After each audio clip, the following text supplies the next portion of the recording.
All right, what's up, ladies and gentlemen? We are back for week 4 of Backyard Bookies. Scott, we broke a little bit of a curse here. We finally hit a lock last week, and even though it wasn't you, had a good week.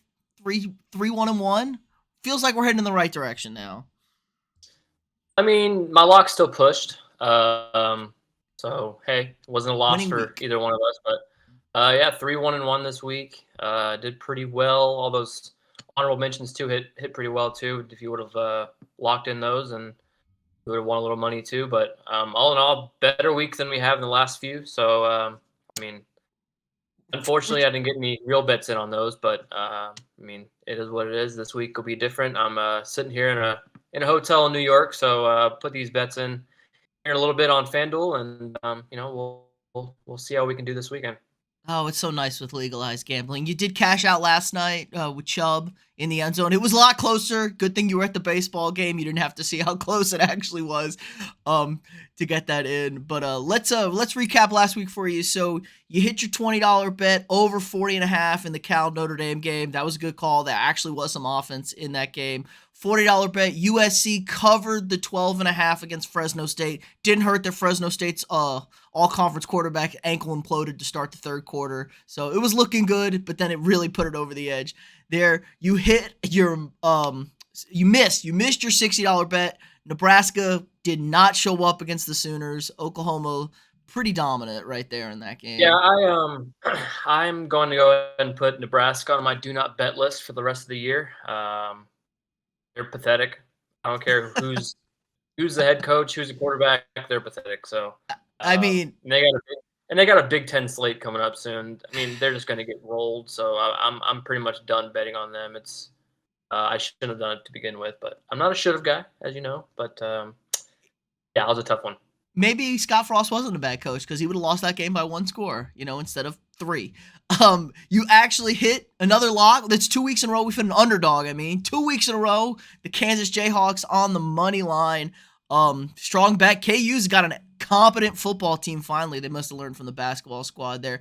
And your lock pushed UTSA in Texas under 61. You hit exactly 61.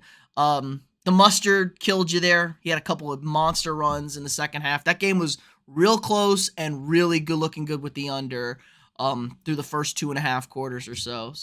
But a pretty strong week overall for you. Let's go through mine too. I did not do so good. I said I didn't feel good, but I hit the lock. Thank God. It's the only saving grace here.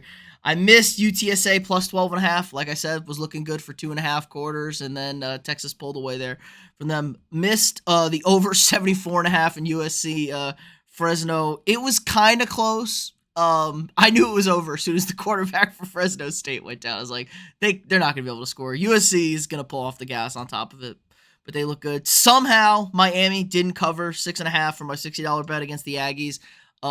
Worst red zone performance maybe ever by a football team. Miami left so many points on the board. Just ridiculous, and they lost by 8. So I easily could have covered there. Upset, no. Atlanta at the Rams. It was a close game. Rams dominated most of that game. Falcons had the ball with a chance to win the game, and Mariota threw a horrible interception. So good for you there. But we did hit our lock. And the one person who listens and bets this show religiously, I know, bet against my lock. So screw you, Cameron. The Buffalo Bills demolished the Tennessee Titans. So we circled the wagons with the 9.5 here. But we're not going to focus on that. We're going to move on to this week. Scott, what do you got for your first bet? Yeah, so we're staying at home for this one.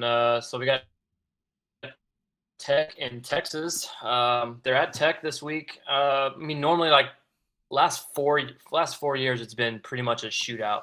You see, look at these totals here. I think Texas put up like 70. Yeah, they put up 70 last year. 63 the year before, 49 the year before that, 41 the year before that. So last 4 have hit the over. But the overs have been decently high. There's been a 71, 65, 62. This year for me is just I haven't seen. Obviously Texas put up 42 last week against 41 against UTSA last week, but I'm just not seeing much from their offense really. Obviously Xavier Worthy's good. Obviously Bijan's really good, but some reason to me, this game is kind of screaming an under to me. What it is, Tech has they put up 14 against NC State last week. 33 against a Houston team that, I mean, they just lost to Kansas, so they're not as good as we thought they were. They were a No. top 25 team. They've dropped off. They dropped off the earth a little bit. So I don't think they're quite as good as we thought. They only put up 33 against them. The line this week is 61. That's kind of screaming like a 28, maybe like a 35-28 kind of game. Roughly, I don't know if I did the math there. Not quite. I think it's still over. Like 35, 24 game or something like that. I probably did that wrong also, but that seems about right. I think it's gonna kind of borderline that 60-ish number. Obviously, we don't have Quinn. That's their offense right there. If they can't move the ball down the field with Hudson Card, then it'll end up being maybe a 28-35 point effort from Texas. I think it'll be pretty close too. So I think 61's about right. I'm putting 20 in this one. Obviously, the 20 means I'm not super confident, but the last 4 years shows that it's over.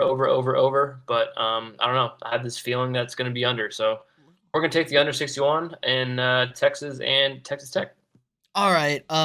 So we talked a little bit about this Big Ten football. We got Big Ten football going here. I got Minnesota, Michigan State coming up here. Michigan State got absolutely boat raced by Washington last weekend.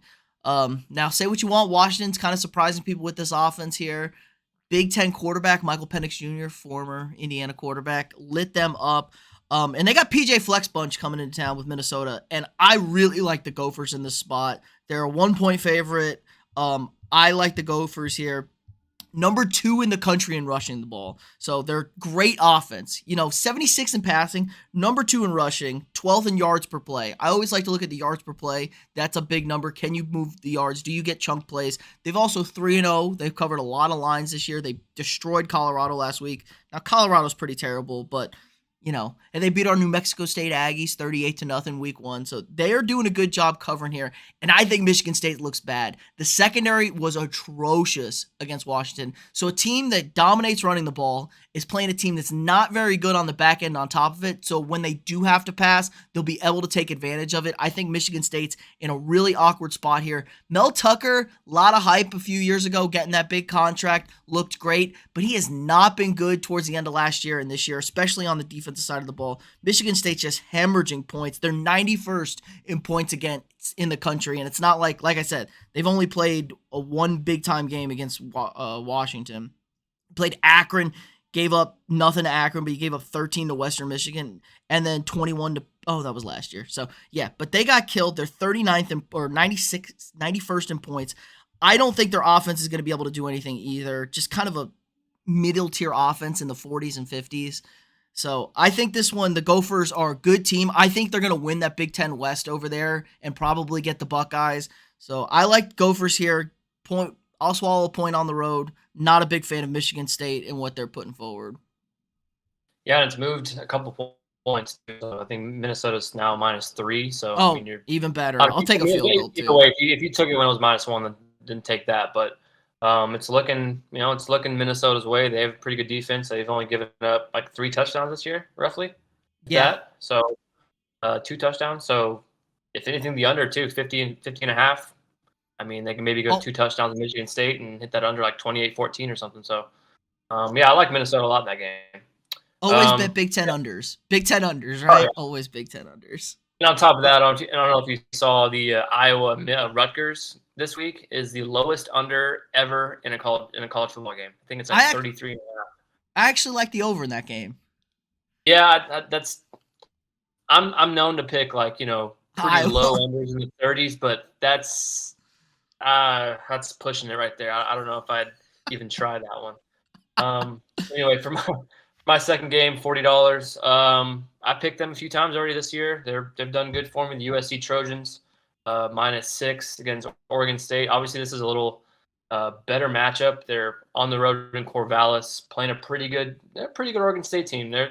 I think besides maybe Utah, USC's probably biggest competition this year on their schedule. This could very potentially be a trip up game. But I just love those 3 transfers, man. It's just they're just dynamic. They put up points. I think the over under is like 68. No, it's 70.5 now. So it's going to be another one of those Fresno State Big kind big of, offensive game. shootout games. Oregon State's putting up good numbers this year too. 68 last week. I mean, they played Montana State, but it is what it is. 35 and 34. So they can put up points. I can swallow a touchdown. I feel like just those 3 transfers. I just feel like they're just gonna. I mean, they're gonna continue this pretty much all season. I think if they beat Utah in Salt Lake, then I mean it's very hard for the voters not to put them in the top 4. Now they're only 7 right now, but they can just keep climbing up. They're incredible. Lincoln Riley and Caleb and Addison and Dye, they're great. So I'm willing to swallow 6 points. That's just under a touchdown. So just keep touchdowns going and just score one more than the other team. That's all I need. So $40 USC -6 in Corvallis against Oregon State. We might be taking another trip back there to take a look at that game a little bit later also. But for my $40 game, now this line has plummeted. I like this line already. I got the Jaguars at the Chargers here. I grabbed this at 6.5. We're recording this a little late. It is now plummeted to 3 points after news broke today. Justin Herbert's 50-50 for this game. We already knew he was banged up. He's got the fractured rib cartilage. He has thrown during the week, but it's a pain thing. Can he tolerate the pain? But let's not sleep on the Jaguars here. They just beat the shit out of the Colts last weekend in Jacksonville. We know the Colts haven't won there in 8 straight years, so we're not going to overreact to that. But the Jaguars defense, really good. Top 10 in points, top 10 in yards, I believe. Let me double check. 13th in yards, 30th in points. What? Top 3 in rushing. So the Jaguars have been playing pretty good defense. Shut down 0 last week, obviously, against the Colts, and then they gave up 28 against Washington, but that was the offense's fault. Trevor Lawrence had a couple picks late in that game in his own area. So I think they're good. The Chargers are coming off of a long break, but here's another interesting stat for you. Trevor Lawrence, 0-9 on the road. The last quarterback who was 0-9 to start on the road? Peyton Manning. He won his 10th road game. Where was he? He played the Chargers in San Diego. I like these little coincidences like this. Trevor Lawrence, 10th road game. Guess what? Peyton Manning's 10th road game was also week 3. It's week 3 for Trevor Lawrence. This game just screams upset for me. I think the Jaguars keep it close. It's 6.5. It was great. 3, it's a lot more scary for me there because I think the Chargers are a really good football team. But, man, they have struggled to stop people necessarily, and the offense has sputtered a bit. I really don't like their head coach. I don't think Staley is a good head coach at all. His game management style, it just rubs me the wrong way what he does. His aggressiveness, his over-aggressiveness, he doesn't feel like the right kind of guy. And I love what Doug Peterson's doing down there in Jacksonville. They're running the ball well with Robinson. They're trying to get Trevor Lawrence into a groove. They paid Christian Kirk a shit ton of money, and he played good last week. He had a pair of touchdowns last week. So they seem to be getting things under control in Jacksonville. So I like the Jags to give the Chargers a real scare this week. Maybe pull off the upset. Wasn't quite plus 200, so I didn't put it as my underdog, but I like the Jaguars here. 6.5, I have them at. 3's a little scarier, but I think this is going to be a real close game. All right. I like it. That was a very interesting coincidence there. I don't know if you saw that Tua stat too. Another one of those coincidence stats. The O's? He's won like 11 straight against quarterbacks with O's in their last names. Like, who sees these things? Who's finding these things? And he's never beaten anybody without an O. Tua. Yeah. There you go. Who's Crazy. finding this stuff, man? But anyway, $60 for our third bet here. The Akron Zappers and Liberty here. Liberty's minus 26.5. They don't have Charlie Brewer anymore. He got hurt. He's out. That would have helped my case a little bit more. But they do have another quarterback, Salter, I think is the last name. What the last name was? Let me look real quick. I think Malik not Malik, obviously. It's Caden Salter, 4-star from Tennessee, track athlete, can run a little bit. He's going to be a little hopefully, maybe not quite that good, but he's playing Akron. Akron has put up no points at all this year, pretty much. They put up 6 against Michigan State, or no, 6 against Tennessee last week, and then none against Michigan State. They can't score. Liberty's at home. I think they can cover 4 touchdowns pretty easily. I was considering making this my lock.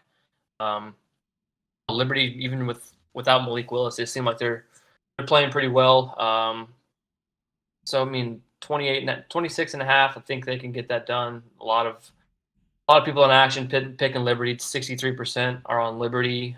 One expert on Liberty as well. If we want to call someone an expert, that even matters nowadays because I don't think anyone's really an expert. But I don't know. I just like Liberty in this spot. I think they can put up over 3 touchdowns. Akron maybe put up 1 or 2 against a weaker opponent than Michigan State or Tennessee. So, like I said, considering this my lock, but we got another lock coming up here. So we're take 60 on Liberty minus 26.5 at home. This is a 6:00 game in Lynchburg. So we'll see. All right. This is we're gonna stick in the state of Ohio. It's Big Ten week for Peter. Ohio State, Michigan, or Wisconsin. Big game here. Everybody's loving it. Wisconsin, they beat New Mexico State 66-7. Good squad. There's a big Big Ten matchup. This is a joke. Ohio State there's 2 tiers in college football. It's Georgia, Alabama, ... Ohio State, ... Everybody else, maybe USC's a little closer there. Ohio State is head and shoulders above this team. It's 18.5 in the shoe. It's their big hype game. I don't think Wisconsin stands a chance here. All the hype. They've played nobody. Like I said, they played New Mexico State, and then they played they lost to Washington State 17-14, and they beat Illinois State 38-0. Since Ohio State struggled a little bit with Notre Dame, they've been cooking that second half. 45 against Arkansas State, 77 against Toledo. They're not even trying. CJ Stroud is going to be one of your best quarterbacks in the country coming out. He's going to be the second or first pick in the draft. Who knows? It's just a matter of preference, him or Bryce Young. Ohio State always shows up for these Big Ten games. In fact, I think Ryan Day's lost 1 Big Ten game since he's become head coach, and that was to Michigan last year in Michigan. These games aren't usually close. I don't think Wisconsin's any sort of good. Losing to Washington State, say it's an up year for the Pac-12, but it's Washington State. 17-14, congrats. I think Ohio State rolls through them 18.5. I have no problem swallowing that in the shoe. Easy win, easy cover for Ohio State, I think. All right. Yeah, I mean, like a Big Ten team like Wisconsin, not really playing anybody so far, and then jumping onto Ohio State team. That's a tough at the shoe. So I mean that's a very tough spot for them. So I don't mind that bet at all.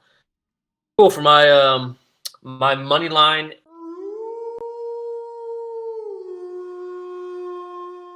I had a tough time finding one this week. There were not so many underdogs this week, at least big ones. No, just really not even just big ones. It's just the matchups just seemed favorite heavy this week. But who knows?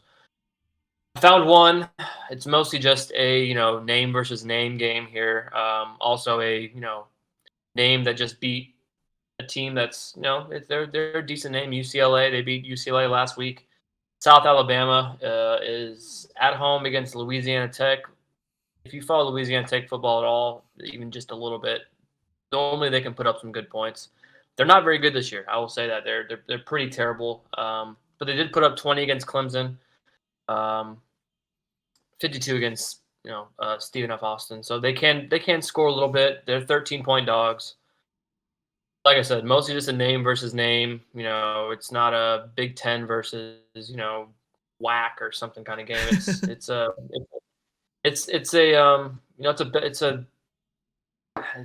not a Power Five matchup. I think those matchups can sometimes be pretty close. So I like the value as well. Plus 390 right now. I saw it at plus 400 earlier today, but mostly just a value pick. Mostly just a name versus name pick. Probably won't sprinkle too much on it. Maybe $10 or $15, but mostly just liking name versus name, and they can maybe match up against each other decently and keep it close. But really not much to say about this game. I haven't watched either team, but I'm just a numbers guy. So we're going to take Louisiana Tech money line plus 390. Hopefully, knowing nothing can get the job done. Who knows? There you go. My cousin goes to South Alabama, so she ain't gonna be happy about this. um, Who are I'm you going to listen? Yeah. I'm gonna stick back to the NFL. This is gonna be I'm taking a Scott move here. Everyone's going one way on this game, so I'm going the other way here with this upset. Um Bengals at the Jets. Everybody, and I mean everybody, is picking the Bengals in this game. Bengals are 0-2, lost in overtime, lost on the last play to the Cowboys. And the Jets pulled a miracle out of the hat against the Browns last weekend. Literally a miracle out of the hat. Honestly, ridiculous win for the Jets. Joe Flacco has still got it. Is he still elite? Quite possibly. 4 touchdowns last week, 300 plus yards. Him and Garrett Wilson have a really nice connection there. The Ohio State wide receiver rookie is a stud. Like I said, he was. He was my favorite receiver coming out.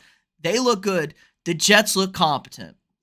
Bengals, on the other hand, are a disaster. Joe Burrow's on pace to be sacked 111 times this year. He's been sacked 12 times in 2 games. They spent so much money on this new offensive line, and they've been horrible. Burrow has no time. His decision-making on top of it has not been good. He's been very turnover prone. Obviously, 4 picks in the first game. I think he had 1 last weekend against the Cowboys. So really, this is everyone's going left. I'm going right here. 84% of the bets on the Bengals here. Jets at plus 210 in New York. I mean, home and away doesn't matter too much for the Jet fans, but they're going to be jazzed up after their Jets team won. I think this is the most belief the Jets have had since maybe 2010 ever. This might have been the biggest win since the AFC Championship game. That's how bad it's been for the Jets. I'm really concerned about the Bengals here. It'll be hard to see the Bengals go 0-3, but if anybody's going to do it, if they're going to slip up here, I think this is a Jets team that could actually pull off the upset. So I'm going with the Jets here at plus 210. Yeah, I like that. I like that pick too. Bengals kind of has been struggling a little bit. Jets coming off a crazy win last week. So yeah, I mean, like we've been saying, these are all professional people who get paid to play football. So just because they're the Jets doesn't mean they can't beat a Super Bowl contender that they were last year. So yeah, I like that pick as well. So yeah, for my lock. Oh yeah! Let's go, baby! Let's go! I'm picking a pretty big game here. Clemson and Wake Forest. Obviously, Clemson top 4 team here, top 5 team. They're going to Wake Forest. Very interesting spot here. Wake Forest, Sam Hartman, Heisman contender last year, can throw the ball around like crazy. That's going to be their offense. I think pretty much they're giving up the run, and they are just going to throw the ball around like crazy.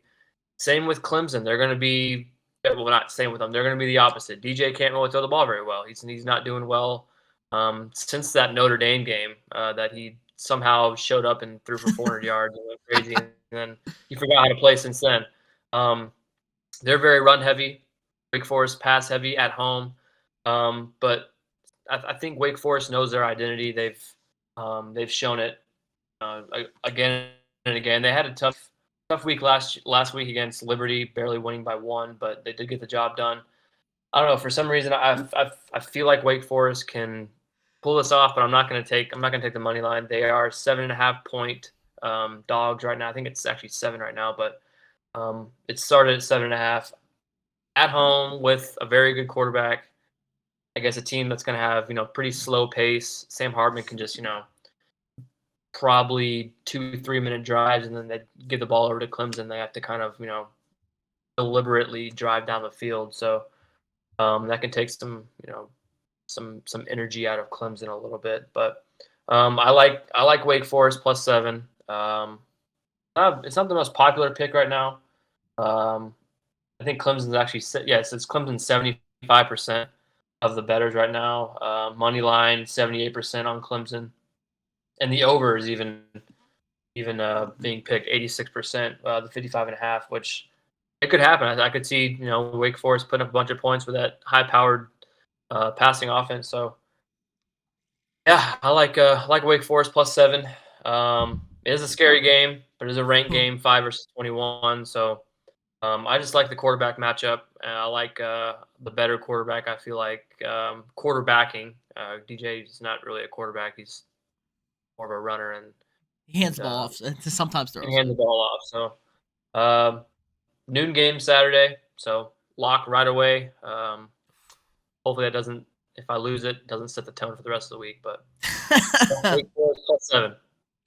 I really like this pick actually. Wake Forest, a lot better than people think. Their tough game was they got the scare last week against Liberty. That was their big scare. They survived it. I think it's good to have that when you're kind of a. Let's be honest, Wake Forest is not used to being in this sort of situation. I think last year was the first time they were ever ranked in college football in the AP poll, which is crazy to think about that they had never been ranked. They demolished Vanderbilt, and hey, don't shit on Vanderbilt's a lot better than what they thought they were going to be. Them and Kansas were the first teams to hit their win total.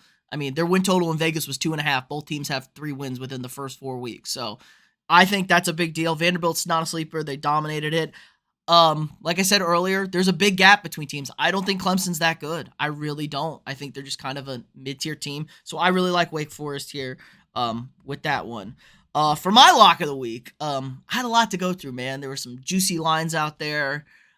Sometimes I'll have a game that I'm debating between 2 games and I won't necessarily bet it. If I choose not to bet it, there's some going to be pig cooking up in Dallas this weekend. I can't believe A&M's favored against number 10, but moved 1 spot in the polls. But I'm not touching that game. I hinted at this earlier, even though I just don't get how that works. USC and Oregon State. I'm a big buyer in the Trojans. I really liked Caleb Williams last year when he stepped in for old Spencer. There, he thrives in this Lincoln Riley offense, and I really had a good chance since we had that money on the games last week, and it was the late game. I really watched the USC, and I paid attention. Uncle Colin's been pounding on the table how much he loves this USC team. He's being a homer there. I like it a lot. The offense is explosive. I do worry a little bit that this is their first true road test. I mean, Corvallis isn't the craziest place in the world, but it's Oregon. They get a little rowdy up there for them. Oregon State has never been good. Ever. I mean, it feels like, didn't they 4 years ago, they didn't win a single game, and then they won 2 games. They used to be like Kansas, Oregon State. Now they've turned things around. They had Sean Mannion for a little bit, but he's a great backup quarterback that he can't even back up Kirk Cousins over there. He's so bad. But I really like USC in this game. It's 6 points. I'll swallow the 6 points on the road. I'm swallowing points on the road this week, but I'm okay with it. I think USC is a legit team. I think they take care of Oregon State here. It is a little scary. Because Lincoln Riley has been known to slip up against in-conference opponents, but it's his first year in the conference, so they don't really know each other that well. It doesn't have that familiarity. Like Kansas State against Oklahoma this weekend, that's got Kansas State upset written all over it. That's the slip-up game for Oklahoma. But since Lincoln Riley's new to the Pac-12, Pac-12 doesn't know him, he doesn't know them. I think it's a good matchup. USC is clearly a dominant team. So I'm all in on the Trojans. I'm a believer in them. I think they're going to get into the playoff there. They can score points. Oregon State scores points. It's going to be a high-scoring game. I'm not going to sweat it. When it's close in the fourth quarter, then I can start sweating about the 6 points, but I'm not going to worry about giving up touchdowns. USC's defense hasn't been great, but it was better last weekend. It had a pretty decent first half against a Fresno State team that cooks points left and right. So I like USC here. They're my lock of the week. I like that we both have the Trojans here. Again, we can be rooting for the Trojans there. I'm a little nervous for you with that 12 o'clock kickoff for your lock. That's going to be an early way to start it. Start drinking early, I guess, for you. But why don't you run through all your bets one more time and we'll wrap this thing up. Yep. So we got $20. We got the under 61, Texas and Texas Tech. $40 USC -6. We both have that game. I'm a little more hesitant than you are, but I think they can pull it off in Corvallis. $60 Liberty -26.5. I debated putting that as my lock, but we're going to keep it at 60. Money line Louisiana Tech +390 against South Alabama. Just really, like I said, name versus name kind of game. Then lock of the week Wake Forest +7 at Wake Forest against Clemson. I do have a few. I have 3 honorable mentions we can throw in there too right now. Interesting pick here. I like Duke +9 against Kansas. I picked Kansas last week for the upset, but I just don't think they can do it again. They're going to slip up some way. In some way, they're going to slip up. I like taking those points with Duke. Indiana, Cincinnati over 54. I just feel like it'll be a little higher scoring game than most Big Ten games. Cincinnati can still score some points. And then this one just screams over. These two names are always over any single game. It just feels like they're going to score 40, both of them. UNT and Memphis. Really big offensive games. I might even parlay all three of those and see what happens. But those are my 3 honorable mentions, and then I guess you can take yours over here. All right, let's go through mine real quick. All right, $20 bet, Minnesota -1 against Michigan State in East Lansing. So I like the Gophers there. $40 bet, Jacksonville +6.5. It's all the way down to 3 here against the Chargers. Justin Herbert's the big linchpin in this, but I think the Jaguars aren't a bad team. I think Doug Peterson's doing a good job with that Jaguars team as a whole. I got the Ohio State Buckeyes for my $60 bet -18.5 in the shoe against Wisconsin. I'm poo-poo on Wisconsin here. Game's also at 6:30. Gonna get even more lubricated. Those Ohio fans know how to party. For my money line upset, I like the Jets over the Bengals here. I think everybody's on the Bengals, and I think there's a lot of holes, and I don't think the Jets are that bad. I honestly don't. Somehow Joe Flacco will remember how to play football. He's playing like 2012 Joe Flacco again. And for my lock of the week, we are going to fight on V for victory. The USC Trojans.